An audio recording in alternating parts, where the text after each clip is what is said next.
కంటికి smart care, మీ లుక్కి పర్ఫెక్ట్ పేర్.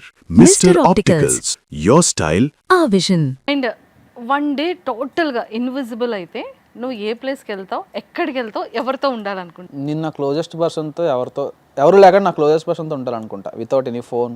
విజిబుల్ అయితే జనాలు అడుగుతారు కదా క్లోజెస్ట్ పర్సన్ ఎవరని. ఫ్యూచర్లో ఇప్పుడు కాదు. ఏదో ఉంది కదరా, చెప్పు. నిజం. నోటి వరకు వచ్చింది కదా. ఫేవరెట్ ప్లేస్ ఏంటి? నా ఫేవరెట్ ప్లేస్ వైజాగే. అక్కడికే వెళ్తావు. ప్రస్తుతం ఫేవరెట్ ప్లేస్ వైజాగ్. కానీ వైజాగ్ వైజాగ్ మనం కొట్టిన పిండి, ఏ సందులోకి వెళ్తే ఏమొస్తుందో తెలుసు కదా మనకి.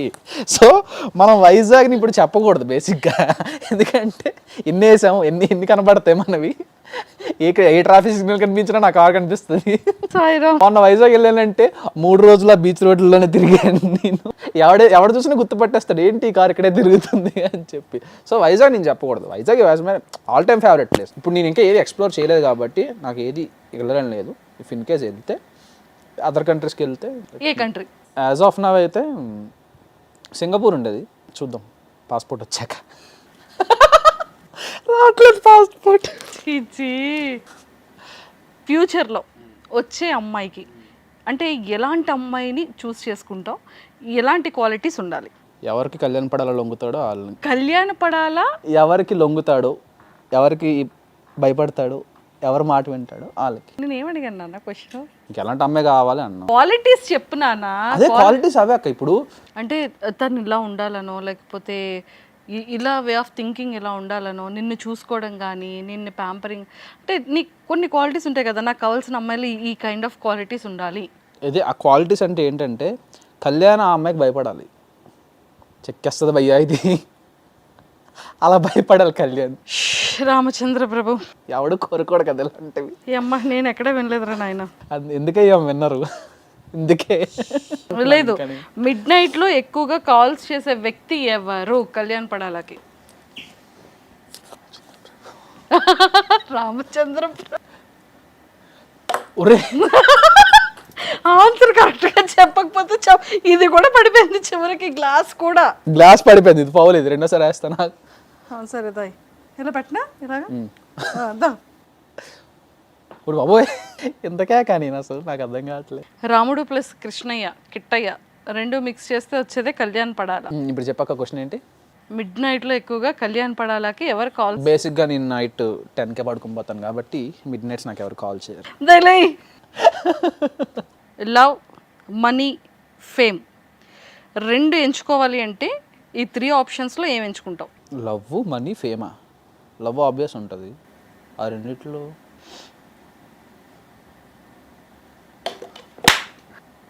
అసలు చెప్పాల్సి అది పడిపోయింది. అసలు యాక్చువల్ గా ఇందులో బాల్ పడాలి కానీ ఇది కూడా పడిపోకూడదు. బాల్ పడిపోయింది. అది కాదు నాన్న, కింద బాల్, బయట బాల్ ఉంది, కింద పవర్ అలాంటిది. మరి తిరిగిపోతే బాల్ ఇందులో లేదు కదా.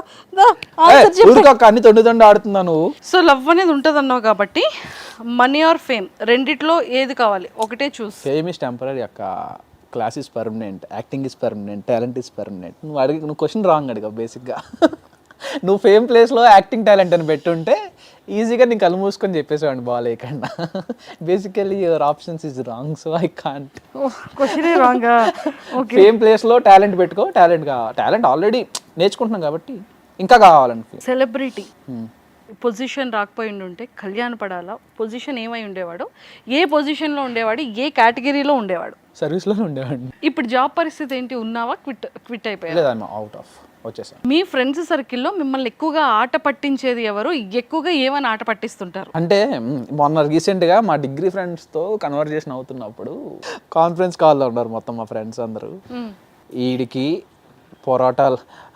పరోటాలకి, ఆనియన్ దోశలకి, బిర్యానీలకి మనం ఇంటి దగ్గరుండి తీసుకెళ్లే వాళ్ళం, వీడు ఇప్పుడు అంత అయిపోయాడు అని చెప్పి సరదాగా ఏడిపిస్తారు. పొరటాలు తీసుకెళ్లేవాడు ఇండిని ఖాళీగా ఉంటాడని. ఇప్పుడు మమ్మల్ని తీసుకెళ్తున్నాడు.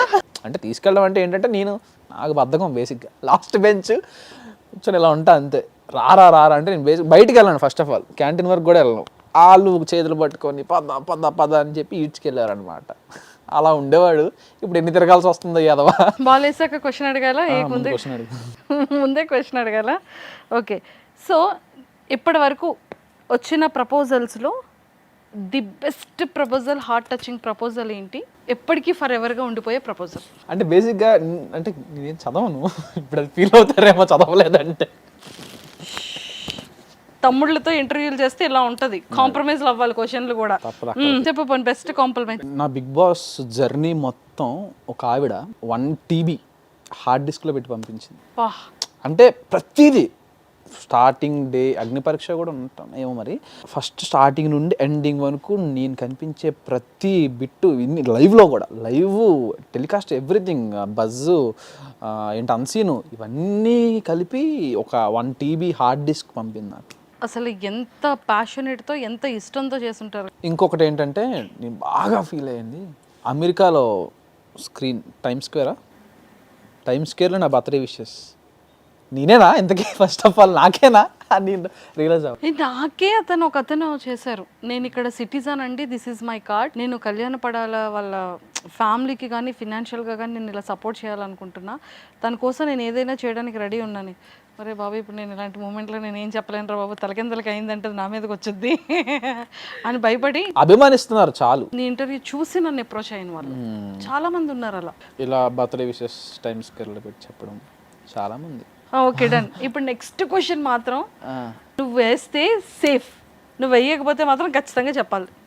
బిగ్ బాస్ నుంచి బయటకు వచ్చిన తర్వాత నిన్ను అభిమానించే అభిమానులు చాలా మంది, ఫీమేల్స్లో చాలా నెంబర్ ఆఫ్ పీపుల్ గిఫ్ట్లు ఇచ్చారని విన్నాను, ఈవెన్ మెయిల్ కూడా. సో అలా నీకు వచ్చిన గిఫ్ట్స్లో ది బెస్ట్ గిఫ్ట్ ఏంటి? నువ్వు ఎక్స్పెక్ట్ చేయలేని గిఫ్ట్ ఏంటి? నేను ఇది తీసుకోవాలనుకున్నానే, ఇదే గిఫ్ట్ వచ్చింది అనిపించింది ఏంటి? అంటే నాకు బాగా కదిలించింది ఒక డైరీ వచ్చింది, రాసిచ్చారు డైరీ. ఎవ్రీ సిచ్యువేషన్,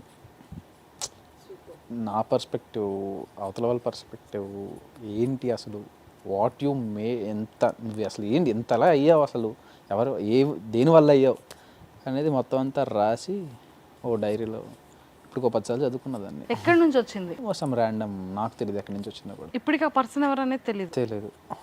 చెప్పట్లేదు, అర్థమైంది. Okay okay. తనకి ఏం చెప్పాలనుకుంటున్నావు? అంటే నన్నుగా అర్థం చేసుకున్నారు అనేది హ్యాపీ ఫీలింగ్. సెకండ్ గిఫ్ట్ చెప్పాను కదా, ఇది ఫీలింగ్స్ కదా, ఇంకోటి ఎక్స్పెన్సివ్ ఐఫోన్. అది అప్పటికే నువ్వు బయటకు వచ్చిన టైంకి అది న్యూ లాంచ్ అనుకుంటా, 17 Pro Max కదా. ఎక్కడి నుంచి? From US fans of course, female.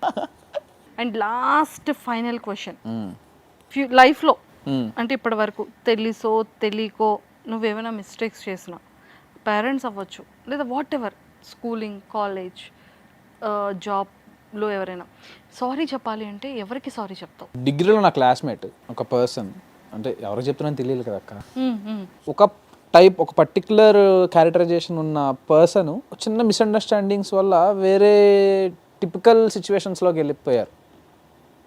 ఇప్పుడు ఊహించుకుంటే అర్రే ఇలా కాదు కదా, ఇంకోలా ఉండేది కదా పర్సన్ లైఫ్, ట్రాక్ తప్పింది. అంటే ఒక డిసిప్లిన్డ్గా ఉండే లైఫ్ ట్రాక్ తప్పింది అనేది నా ఫీలింగ్. అంటే నేను పట్టించుకోకపోవడం వల్ల, నేను చెప్పుండుంటే, అంటే నా ఫ్రెండ్సే కదా, ఇలా కాదురా, ఇలా ఉండరా అని నేను చెప్పకపోవడం వల్ల ఆ లైఫ్ అలా అయిపోయిందేమో అని నాకు ఇప్పటికీ ఉంటుంది. ఎప్పుడైనా చిన్న గిల్ట్ ఉంటుంది. అదే చెప్పుండుంటే ఈరోజు తన లైఫ్ ఇంకా బాగుండేదేమో. అంటే దగ్గర పెట్టి చెప్పుండుంటే, అరే అని చెప్పుండుంటే బాగుండేది అనేది నా ఫీలింగ్. సో ఫైనల్లీ మొత్తానికైతే ఏదో గేమ్ ఆడించాను, 2 సార్లు పడ్డాయి, 2 సార్లు నువ్వు తూచి గేమ్లు ఆడావు తమ్ము నువ్వు. అట్లీస్ట్ నాకైనా క్యాచ్ కరెక్ట్గా చూడు, ఇవి మాత్రం వేస్తున్నావు అంటే ఇది కూడా వేయలేకపోయి చూసా. సో ఫైనల్గా ఎప్పుడు సాంగ్ రిలీజ్ అవుతుంది? త్వరలో రిలీజ్ అవుతుంది. బేసిక్గా అంటే డేట్ అనేది మేమే అనౌన్స్ చేయలేము, ఎందుకంటే ఎవరో కాదు నేనే కొట్టేసుకుంటాను పెద్ది కోసం. సో ఆఫ్టర్ పెద్ది తర్వాత రిలీజ్ ఎక్స్పెక్ట్ చేయొచ్చు. ఆఫ్టర్ పెద్ది అంటే బేసిక్గా బుచ్చిబాబు గారు అంటే అంత ఇష్టమో నాకు రామ్ చరణ్ కూడా, రామ్ చరణ్ అమ్మో ఆఫ్టర్ రంగస్థల నేను పిచ్చి. ఇప్పుడు ఆ సినిమాకి నేనే ఏంటి అని నేనే ఎగరగా వెయిట్ చేస్తా. అలాంటిది నా ప్రాజెక్ట్ ఎవరు చూస్తారు ఈ మధ్యలో, ఇంత కాన్సిక్వెన్సెస్ మధ్యలో వద్దని చెప్పి ఫిక్స్ అయ్యి ఆఫ్టర్ పెద్ది తర్వాత అన్నీ పర్ఫెక్ట్గా ప్లాన్ చేసుకుందామని. అదొకటి క్లారిఫికేషన్ గైస్, ఆఫ్టర్ పెద్దియే, ఫస్ట్ మస్ట్ వాచ్ పెద్ది.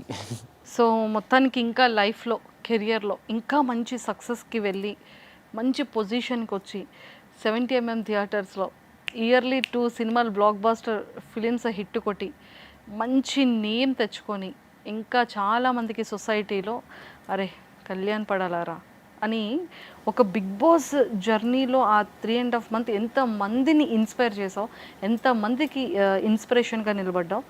అలాగే ఇంకా కెరియర్లో కూడా ఫ్యూచర్లో కూడా అలాగే చాలామందికి అలా నిలబడాలని మనస్ఫూర్తిగా మా సుమన్ టీవీ వ్యూవర్స్ అందరి తరపు నుంచి, కళ్యాణ్ పడాలా ఫ్యాన్స్ అందరి తరపు నుంచి, కళ్యాణ్ పడాలా తనూజ ఫ్యాన్స్ అందరి తరపు నుంచి కూడా మనస్ఫూర్తిగా కోరుకుంటూ all the very best. Thank you.